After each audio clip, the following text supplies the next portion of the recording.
Les files d'attente s'allongent devant les pharmacies et les laboratoires lyonnais. Ces derniers jours, la demande de tests ne cesse d'augmenter entre les cas contacts et le dépistage des enfants. Le nombre de tests aurait bondi de 40% à fin novembre, selon Santé publique France. Exemple dans le 6e arrondissement ce soir avec Arthur Blé.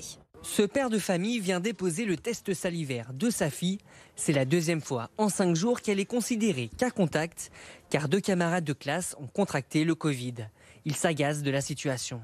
Avoir des tests à l'école et que c'est l'école, l'infirmerie de l'école qui s'occupe de ça. Ça permettrait au moins d'avoir une réponse plus vite et aussi de ne pas embêter tout le monde parce que malgré tout ça, il y a une organisation il y a une organisation à la seconde. Parce qu'à 8h30, on sait que l'enfant ne va pas à l'école. Dans ce laboratoire du 6e arrondissement, le rythme s'est en effet accéléré depuis la mise en place du nouveau protocole sanitaire dans les écoles. Sur les 250 prélèvements coronavirus que nous avons dans la journée, je pense que les enfants viennent se rajouter à un niveau d'à peu près 75 dossiers. On n'a jamais eu autant d'activités.